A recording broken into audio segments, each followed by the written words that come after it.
Hi hello friends, welcome back to our channel. இன்னைக்கு நாம பார்க்க போறது டிராகன் பால் ஜீல episode 23 cyberman attack. So starting சீன்ல ஒரு பக்கம் நம்ம பிக்கலோ டீமு, இன்னொரு பக்கம் நம்ம வெஜிடா டீமு, இவங்க ரெண்டு பேரும் சண்டைக்காக எதுக்கு நின்றுகிட்டு இருக்க. உடனே என்ன பண்ணுது, இங்கே இருந்து ஒரு சைபர்மேன் வேகமா அடிக்க வருதுங்க. இந்த சைபர்மேன் அடிக்க வர ஒரு பக்கம் நம்ம பிக்கலோ சண்டை போடுறான், இன்னொரு பக்கம் நம்ம கிர்லின் சண்டை போடுறாங்க. ரெண்டு பேரும் சண்டை போடுறது காத்த கிழிச்சுக்கிட்டு காத்த விட வேகமா சண்டை போட்டுக்கிட்டு இருக்கேன். இவனுங்க சண்டை போடுறதே தெரியாத மாதிரி அந்த அளவுக்கு வேகமா இருக்கானுங்க. இது எல்லாத்தையுமே நம்ம கோஹான் இருக்கான் பார்த்தீங்களா, அவன் பார்த்துக்கிட்டு இவன் சண்டை போடாம அப்படியே பயந்த மாதிரியே நின்றுகிட்டு இருக்க. அந்த டைம்ல இங்க இருந்து ஒரு சைபர்மேன் என்ன பண்ணுது, நம்ம கோஹானை அடிக்க வர உடனே நம்ம பிக்கலோ இங்கே இருந்து குறுக்க பூந்து அதுங்களை அடிச்சு நம்ம கோஹானை காப்பாற்றவும் செய்யறாங்க. உடனே அவன் என்ன சொல்றான், கோஹான் என்னத்தை பார்த்து பயப்படுற, சீக்கிரம் ரெடியாக அப்படின்னு சொல்ல, நான் முயற்சி பண்றேன் அப்படின்னு சொல்ல, இல்ல நீ முயற்சி பண்ணக்கூடாது, இந்த இடத்துல நீ சண்டை போட்டே ஆகணுங்கிற மாதிரி நம்ம பிக்கலோ சொல்றாங்க. இப்ப இந்த பக்கம் இவங்க சண்டை இப்படியே போட்டுக்கிட்டு இருக்க. திடீர்னு பாத்தீங்க அப்படின்னா நம்ம டியானு சாவுசோ அவனுங்களுமே இவனுங்களுக்கு ஹெல்ப் பண்றதுக்காக வந்துடுறானுங்க. இப்ப இவனுங்க வந்ததுக்கு அப்புறம் நம்ம டியான் இருக்கான் பாத்தீங்களா, அவன் உடனே நம்ம கிர்லின்ட்ட கேக்குறான், ஓ இவன் தான் கோகுவோட பையனா அப்படின்னு சொல்ல, ஆமா இவன் பேரு தான் கோஹான், இவன் தான் கோகுவோட பையங்கிற டீட்டெயில் எல்லாம் சொல்ல பார்த்தாலே தெரியுது அவங்க அப்பாவோட அதே முகத்துல உள்ள கலை நம்ம கோஹானுக்குமே இருக்குங்கிற மாதிரி சொல்லிக்கிட்டு இருக்காங்க. இப்ப நம்ம நாப்பா என்ன சொல்றான், ஏ சைபர்மேன் என்ன சண்டை போட்டுக்கிட்டு இருக்கீங்க, சீக்கிரம் அவங்க கதையை முடிங்கடா அப்படிங்கிற மாதிரி நம்ம நாப்பா சொல்ல, திடீர்னு பாத்தீங்க அப்படின்னா அதுக்குள்ள எப்படி நான் இல்லாம சண்டையாங்கிற மாதிரி இங்கே இருந்து நம்ம அமைச்சா இருக்கா மாதிரி இருக்கீங்களாங்க. அவனுமே இந்த இடத்துல என்ட்ரி தரான். இப்ப இந்த பக்கம் நம்ம பசங்க டீம் எல்லாருமே சேர, நம்ம கோகு மட்டும் இன்னும் இல்ல, அவனை தவிர மீதி எல்லாருமே இந்த இடத்துக்கு வந்துடுறாங்க. இப்ப நம்ம வெஜிடா என்ன பண்றான், பரவாயில்லையே இப்ப நம்ம பக்கத்துல 6 பேர் இருக்கோம், அவங்க பக்கத்துல 6 பேர் இருக்கோம், நம்ம ஏன் இதை ஒரு போட்டியா வச்சுக்க கூடாது அப்படிங்கிற மாதிரி நம்ம வெஜிடா சொல்ல, உடனே நம்ம பிக்கலோவுக்கு பயங்கரமான கோபம், எங்களை பார்த்தா உனக்கு என்ன விளையாட்டா தெரியுதாடா, உங்க எல்லாரையும் ஒரே நேரத்துல முடிக்கிறேன்டான்னு பிக்கலோ சொல்ல, உடனே நம்ம கிர்லின் என்ன சொல்றான், பிக்கலோ கோவப்படாத, ஏன்னா நம்ம கோகு வரத்துக்கு இங்க ரொம்பவே டைம் ஆகும், கோகு வர வரைக்கும் நம்ம எப்படியாச்சும் டைமை வாங்கியே ஆகணுங்கிற மாதிரி நம்ம கிர்லின் சொல்ல, இப்ப வேற வழி இல்லாம இவங்க இந்த போட்டிக்கு ஒத்துக்கவும் செய்யறானுங்க. இப்படியே போட்டிக்கு ஒத்துக்க முத சண்டைக்கு நம்ம டியான் ரெடி ஆகிறான். அவன் என்ன சொல்றான், ஃபர்ஸ்ட் சண்டைக்கு நான் போறேன் அப்படிங்கிற மாதிரி அவன் சண்டைக்கு ரெடி ஆகிட்டு இருக்கான். இப்ப இந்த பக்கம் இந்த பிரஸ்காரவங்க எல்லாரும் நம்ம யாஜிரோபி பேச்சு கேட்டுட்டு ஹெலிகாப்டர்ல இருந்து இது மொத்தத்தையும் லைவ் ஸ்ட்ரீம் பண்ணணுங்கிறதுக்காக இந்த சண்டை நடக்கிற இடத்துக்கு மேல சுத்திக்கிட்டு இருக்கானுங்க. இது எல்லாத்தையும் பார்த்து கடுப்புல காண்டான நம்ம நாப்பா என்ன பண்றான், அவனோட பவர்னால இங்கே இருந்து ஒரு அடி அடிக்க அந்த ஹெலிகாப்டர் எல்லாமே அப்படியே சில்லு சில்லா நொறுங்கிடுதுங்க, அப்படியே நொறுங்கி கொட்டிடுது. இதெல்லாம் பார்த்துட்டு இவங்க பயங்கரமா ஷாக்காக இப்ப இந்த பக்கம் நம்ம யாஜிரோபியை காட்டுறானுங்க. நம்ம யாஜிரோபி இந்த சண்டை போடுறது யாருங்கிற எல்லா டீட்டெயிலையும் சொன்னதுனால அவனை சுத்தி வரும் பிரஸ் ரிப்போர்ட்டர்ஸ் எல்லாருமே கூடி நின்று, உண்மையிலேயே இந்த சண்டை யாரு போடுறா, இது யாரோட தலைமையில நடக்குதுன்னு கேட்க, இதுக்கு முன்னாடி போட்டியில ஜெயிச்சான் பாத்தீங்களா கோகு, இப்ப அவன் தான் இந்த பூமியை காப்பாத்துறதுக்காக சண்டை போட்டுக்கிட்டு இருக்கான். அது போக இந்த போட்டியில கலந்துகிட்ட எல்லா நண்பர்களுமே தான் இந்த போட்டியாக இவங்க எல்லாரையும் சயின்ஸை எதிர்த்து நிக்கிறாங்கிற எல்லா டீட்டெயிலுமே நம்ம யாஜிரோபி சொல்லிக்கிட்டு இருக்காங்க. இப்ப இந்த பக்கம் நம்ம புல்மா இருக்காங்க பாத்தீங்களா, அவங்க டீமை காட்டுறாங்க. அவங்க எல்லாம் வீட்டுல இருந்துகிட்டு இருக்க, திடீர்னு பாத்தீங்க அப்படின்னா நம்ம ஆக்ஸ்கிங் அங்க இருந்து வராரு. ஆக்ஸ்கிங் வந்த உடனே நம்ம சீச்சி இருக்காங்க பாத்தீங்களா, அவங்களுமே அங்க இருந்து வந்துடுறாங்க. சீச்சி வந்தவங்க என்ன பண்றாங்க, ஆமா என் பையன் கோஹான் எங்க, இப்ப அவன் எங்க இருக்கான் அப்படின்னு கேட்க, உடனே நம்ம மாஸ்டர் என்ன சொல்றாரு, ஆமா சீச்சி நீ எதை பத்தியும் கவலைப்படாத, ஏன்னா கோஹான் இப்ப சண்டை நடக்கிற இடத்துல அந்த சயான்ஸை எதிர்த்துதான் நின்றுகிட்டு இருக்கான்னு சொல்ல, நம்ம சீச்சி இந்த அதிர்ச்சி தாங்க முடியாம இதே இடத்துல மயங்கி விழவும் செய்யறானுங்க. இப்ப இந்த பக்கம் சண்டைக்காக ஒரு சைபர்மேன் என்ன பண்ணுது, இங்கே இருந்து வேகமா அடிக்க வர நம்ம டியான் என்ன பண்றான், இங்க இருந்து அவனும் வேகமா போய் அவன் கையை ஒரு வீச அவன் கையிலேருந்து வர காத்துல இருந்து சைபர்மேன் இங்கே இருந்து பறந்து போயிடுதுங்க.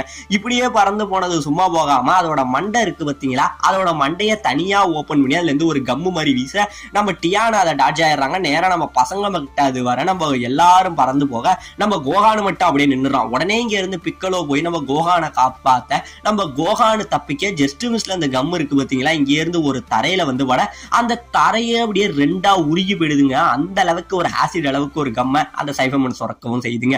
இப்படியே அதை அடிக்க இப்ப இந்த பக்கம் நம்ம டியான் என்ன பண்றான், இங்க இருந்து பறந்தா அதோட வயிற்றுல ஒரு குத்துவான் பாருங்க, ஒரே அடி அடிக்க இந்த இடத்துல சைபர்மேன் நிலகுலைஞ்சு இந்த இடத்துல தோத்து போகுதுங்க. இது தோத்து போக இந்த பக்கம் நாப்பாவுக்கு பயங்கரமான கோபம், உங்களுக்கு என்னதான் ஆச்சு, ஏன் இவ்வளவு வீக்கா இருக்கிற மாதிரி இருக்கீங்க அப்படின்னு சொல்ல, ஆனா உண்மையிலேயே வீக்கா இருக்கிறது சைபர்மேன்ஸ் கிடையாதுங்க. ஏன்னா இந்த சைபர்மேன்ஸோட பவர் லெவல் கிட்டத்தட்ட 12,000, அதாவது நம்ம போன தடவை நம்ம ரேடிட்ஸ் வந்திருந்தான் பாருங்க, அவனை விட இந்த சைஃபமன்ஸோட பவர் லெவல் அதிகம். அப்படி பார்க்கும்போது அப்ப சைஃபமன் வீக்கா இல்ல, சைஃபமனை விட இவனுங்க பலசாலியா இருக்காங்கிறத இந்த பக்கம் நம்ம அப்பா சொல்லவும் செய்யறாங்க.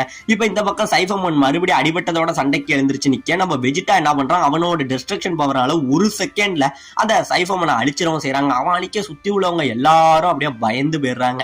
இவங்க எல்லாம் பயந்துகிட்டு நிக்க இந்த பக்கம் நம்ம கோகுவை காட்ட, நம்ம கோகு அந்த ஸ்னேக் வேவ்ல எவ்வளவு வேகமா வர முடியுமோ அந்த அளவுக்கு வேகமா ஒரு பக்கம் வந்துகிட்டு இருக்காருங்க. இப்ப இந்த பக்கம் நம்ம நாப்பா வந்து பயப்படுறான், ஏன் வெஜிடா இப்படி பண்ண, அந்த சைஃபமன்னால இன்னுமே போராட முடியும் அப்படின்னு சொல்ல, இல்ல தோத்தவங்க யாருமே நமக்கு தேவையில்ல, இனிமே அவன் எழுந்திருச்சு வந்தாலும் அதுல எந்த ஒரு பலமும் நமக்கு இல்ல, எந்த ஒரு பயனுமே நமக்கு இல்லைங்கிற மாதிரி நம்ம வெஜிடா சொல்ல, இவனோட பவரை பார்த்துட்டு நம்ம பிக்கலோ ஒரு பக்கம் பயங்கரமா யோசிக்கிறான். கிட்டத்தட்ட ஒரே ஒரு செகண்ட்ல அவ்வளோ பவர் லெவலான சைஃபமன் அடிச்சிட்டான். அப்ப இவன் கூட சண்டை போட்டோம்னா நம்மளால ஜெயிக்க முடியுமாங்கிறதே தெரியலேங்கிற மாதிரி நம்ம பிக்கலோ வெஜிடாவோட பவர் லெவலை பத்தி பயந்துகிட்டு இருக்காங்க. இப்ப இந்த பக்கம் மலை மேல இங்க நடக்கிற சண்டை எல்லாத்தையுமே தூரத்துல இருந்து அந்த பிரஸ்காரவங்க வந்து டெலகாஸ்ட் பண்ணிட்டு இருக்காங்க. அப்படி டெலகாஸ்ட் பண்ணிக்கிட்டு இருக்க இந்த சண்டை நடக்கிற இடத்துல ஒரு மிகப்பெரிய பவர் சோர்ஸ் வந்து இந்த இடத்துல இருந்துட்டு இருக்கனால அவங்களால ஒழுங்காவே டெலகாஸ்ட் பண்ண முடியல. பட் இருந்தாலும் ஏதோ அறகுறையுமா டெலகாஸ்ட் பண்ணிட்டு இருக்காங்க. இப்ப இந்த பக்கம் ரெண்டாவது கிர்லின் என்ன பண்றான், இப்ப அடுத்த போட்டிக்கு நான் போறேன்னு கிர்லின் போக வர உடனே நம்ம எம்சா என்ன சொல்றான், வேணாம் கிர்லின் நீ போகாத, ஏன்னா ஒருவேளை உனக்கு இதுல ஏதாச்சும் ஆயிட்டுனா ஷென்லாங் மூலமா உனக்கு உயிர் கொடுக்கவே முடியாது, நான் போறேன் சண்டைக்கு, ஒருவேளை ஏதாச்சும் ஒண்ணுனா நான் இது வரைக்கும் வந்து உயிர் பெறல, அதனால நீங்க என்ன மறுபடியும் கொண்டுட்டு வந்துடலாங்கிற மாதிரி நம்ம எமச்சா சொல்லிட்டு நம்ம கிர்லினை தடுத்துட்டு நம்ம எமச்சா வந்து சண்டைக்கு போறாங்க. இப்ப எமச்சா சண்டைக்கு போக ரெண்டு பேரும் சண்டைக்காக நின்றுகிட்டு இருக்க, இப்ப இவங்க நடக்கிற சண்டைய அந்த டிவில எப்படியோ போட்டியா வந்து டெலகாஸ்ட் பண்ணிட்டு இருக்காங்க. இதெல்லாம் பார்த்துட்டு நம்ம புல்மாவுக்கு பயங்கர சந்தோஷம், அது எம்சா தானேன்னு சொல்லி அது சந்தோஷப்பட்டுக்கிட்டு இருக்க. அப்படியே நம்ம புல்மா வந்து எம்சா மேல ஒரு கிரஷ் ஆகுறாங்க. இதை பார்த்துட்டு நம்ம ஊழாங்க என்ன கேக்குது, ஏ புல்மா அப்ப நீ எம்சாவை இன்னும் லவ் பண்ணிக்கிட்டு தான் இருக்கியா அப்படின்னு சொல்ல, உடனே நம்ம போர் என்ன சொல்லுது, ஆமா இந்த சயான்ஸோட இது எல்லாம் முடிஞ்சதுக்கு அப்புறம் நீ ஏன் புல்மா நீனும் எம்சாவும் கல்யாணம் பண்ணிக்க கூடாதுங்கிற மாதிரி கேட்க நம்ம புல்மா ரொம்பவே வெக்கப்பட்டுக்கிட்டு இருக்காங்க. இப்ப இந்த பக்கம் நம்ம கோகான அப்படியே இந்த டிவில வந்து காட்ட, உடனே நம்ம மாஸ்டர் வந்து கோகான் அங்க நிக்கிறான் பாருங்கன்னு சொல்ல, வாக்ஸ் கிங் அங்கே இருந்து எழுந்திருச்சு வந்து பரவாயில்ல இப்ப கோகானுமே ரொம்ப ஸ்ட்ராங் ஆயிட்டான்னு சொல்ல, சீச்சி மயக்கத்துல இருந்து எழுந்திருச்சு வந்து நம்ம கோகானை பாக்குறாங்க. நம்ம கோகானோட இந்த நிலைமையை பார்த்துட்டு நான் எதுக்காக இப்படி கோகான் ஆகக்கூடாதுன்னு நினைச்சனோ அதே மாதிரி ஆகி நிக்கிறான், கோகானும் கோகு மாதிரியா ஆயிட்டான்னு சொல்லி அவனை பார்த்து மறுபடியும் மயக்கத்திலேயே நம்ம சீச்சி கீழே விழுவுறாங்க. இப்ப இந்த பக்கம் எம்சா சண்டைக்கு வந்துகிட்டு இருக்க, ரெண்டு பேரும் அப்படியே எதுக்கு வந்து மறைஞ்சிடறாங்க. மறைஞ்சோடனே நம்ம கோகான் என்ன சொல்றான், என்ன அதுக்குள்ள மறைஞ்சிட்டாங்க அவங்கள பார்க்கவே முடியலன்னு சொல்ல, உடனே நம்ம பிக்கலோ திட்டுறான், ஏ கோகான் உனக்கு என்ன அறிவா இல்ல, அவங்க ஒண்ணும் மறைஞ்சு போகல, அவங்க காத்தை விட வேகமா நகர்ந்துகிட்டு இருக்காங்க, நல்லா பாரு, ஒன்ன தவிர மீதி எல்லாராலையுமே அவங்கள பார்க்க முடியும்னு சொல்ல, அவங்க ஃப்ரெண்ட்ஸ் எல்லாருமே பாக்குறாங்க. ஆனா நம்ம கோகானால மட்டும் இவங்களோட வேகத்தை பார்க்க முடியல. இப்பதான் வந்து நம்ம பிக்கலோ வந்து சொல்லி தரான், அதாவது கோகான் முதல்ல அவனோட எனர்ஜியை ஃபீல் பண்ணு, வெறும் கண்களால மட்டும் இல்லாம அவனை சுத்தி என்ன நடக்குதுங்கிற அந்த எனர்ஜியை ஃபீல் பண்ணினாலே உன்னால பார்க்க முடியும், உன் மைண்டை முதல்ல கான்சென்ட்ரேட் பண்ணுங்கிற மாதிரி எல்லாத்தையும் கத்து கொடுக்க நம்ம கோகான் என்ன பண்றான், அவன் மைண்டை அப்படியே கான்சென்ட்ரேட் பண்றாங்க. ஃபர்ஸ்ட் ஆஃப் ஆல் இவங்க ரெண்டு பேரும் அந்த அசைகிற சத்தம் இருக்கு பாத்தீங்களா, அதுதான் நம்ம கோகானுக்கு ஃபர்ஸ்ட் கேட்குது. இதை கேட்ட உடனே எனக்கு சத்தம் கேட்குது பிக்கலோ அப்படின்னு சொல்ல, இன்னும் கொஞ்சம் ஃபோக்கஸ் பண்ணு, இன்னும் கொஞ்சம் ஃபோக்கஸ் பண்ணுங்கிற மாதிரி இவன் சொல்ல, நல்லா ஃபோக்கஸ் பண்ணதுக்கு அப்புறம் இப்ப இவங்க ரெண்டு பேரும் வந்து நகர்றதை வந்து நம்ம கோகானால பார்க்க முடியுதுங்க. ரெண்டு பேருமே காத்துல சரமாரியா அடிச்சுக்கிறாங்க, ரெண்டு பேரும் பயங்கரமா அடிச்சுக்கிட்டு இருக்க. இப்ப இங்கே இருந்து நம்ம யாம்சா வந்து அடிக்க வர, உடனே அந்த சைஃபமன் என்ன பண்ணுது, நம்ம யாம்சாவோட காலை பிடிச்சி இங்க இருந்து தூக்கி வீசிடுதுங்க. இங்க இருந்து தூக்கி வீச நம்ம யமச்சா இங்க இருந்து பறந்து போய் அதுக்கு ஒரு அடியை போட்டு அப்படியே ஏரிலேயே கமேகான்னு சொல்லி ஒரு அட்டியை ஒண்ணு இந்த இடத்துல போடுவான் பாருங்க. போட்டோன்னே இந்த இடத்துல சைஃபமன் பயங்கரமா அடிபட்டு இந்த இடத்துல இந்த சைஃபமன் தோத்தும் போகுதுங்க.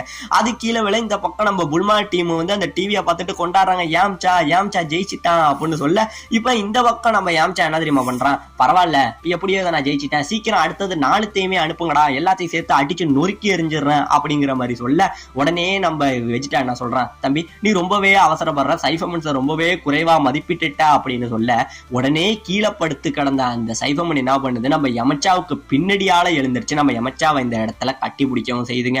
இது கட்டி பிடிக்க சுத்தி உள்ளவங்க எல்லாரும் பயங்கரமா ஆச்சரியப்பட்டுக்கிட்டு இருக்க, ரொம்பவே டைட்டா கட்டி பிடிக்குதுங்க. நம்ம யமச்சாவால அதுல இருந்து ரிலீஸே ஆக முடியல, அப்படியே கட்டி பிடிச்சது செல்ஃப் டெஸ்ட்ரக்ஷன் மோடுக்கு போய் வெடிக்குதுங்க. அதோட சேர்ந்து நம்ம யமச்சாவும் இந்த இடத்துல வெடிச்சு போகவும் செய்யறாங்க. ஆமாங்க, அப்படியே வெடிச்சு போக சுத்தி உள்ளவங்க எல்லாரும் பயங்கரமா பயப்பட இந்த இடத்துல யமச்சா அப்படியே அடிபட்டு கீழே கிடக்குறாங்க. உடனே கிர்லின் இங்க இருந்து வந்து பார்த்து அவனோட இதய துடிப்பை பாக்குறான். ஆமாங்க, இந்த இடத்துல நம்ம யம்சா செத்தும் போறான்.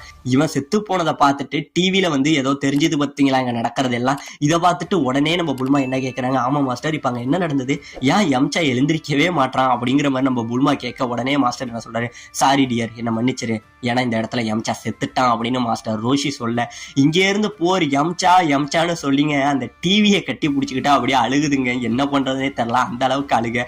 இப்பதான் கல்யாணத்தை பத்தி அடுத்ததா அவங்க லைஃப்ல ஒரு நெக்ஸ்ட் மூவ் பண்ணாங்க நம்ம புல்மா. உடனே இந்த இடத்துல நம்ம யம்சா செத்தான் பார்த்தீங்களா, இதை தாங்கிக்க முடியாம மாஸ்டர் அப்படின்னு சொல்லி கட்டி பிடிச்சி நம்ம மாஸ்டரை கட்டி பிடிச்சி கத்துறாங்க கதறாங்க. அந்த அளவுக்கு வந்து நம்ம யம்சா போயிட்டானேங்கிற அந்த வருத்தத்திலேயே வந்து இத்தனை நாள் வந்து இத்தனை எபிசோட்ல ஒரு விளையாட்டுக்காக அழுத நம்ம புல்மா மனசார மனசுல இருந்து நம்ம புல்மா இந்த இடத்துல அழுது அவளோட சோகத்தை வெளிப்படுத்துறாங்க. இப்ப இதெல்லாம் பார்த்துட்டு இந்த பக்கம் கிரீன் ஒரு பக்கம் அழுகுறான், ஏன் யம்சா அப்படி பண்ணுன, இதெல்லாம் நீ எனக்காக தானே பண்ணுன, இதுவே இந்த இடத்துல நான் போயிருந்தா நான் செத்துருப்பேன்னு தெரிஞ்சு எனக்கு எதுவும் ஆயிடக்கூடாதுன்னு தானே எனக்காக நீ முன்னாடி போய் இப்ப வந்து இந்த இதை ஏத்துக்கிட்ட, இந்த இடத்துல நான் தான் யம்சா நான் எப்படி போயிருக்கணும், நான் உன்னை அனுப்பியே இருக்க கூடாது, உன்னோட இந்த சாவுக்காக நான் கன்ஃபார்ம் இந்த சைஃபமெண்ட்ஸை பழி வாங்குவேன் அப்படின்னு சொல்லி நம்ம கிரீன் பயங்கரமா கோவத்துல வந்து இப்பயே புரிஞ்சுங்கடா, நீங்க ஒருத்தவல்ல இருக்கிற எல்லா பேரையும் அனுப்பும், மொத்தமா உங்க எல்லாரையும் கொன்னுறண்டான்னு சொல்லி நம்ம கிரீனு வந்து கோவத்தோட உச்சகட்டத்துக்கே போயிடுறாங்க. அப்படியே கோவத்துல இருக்க இந்த நம்ம வெஜிடா என்ன சொல்றான், சண்டைங்கிறதெல்லாம் இப்படிதான் இருக்கும், அதுவே உங்களுக்கு தெரியாதா, சீக்கிரம் அந்த குப்பையெல்லாம் தூக்கி விட்டேறீங்க அப்படிங்கிற மாதிரி செத்து போன நம்ம யம்சாவை சொல்ல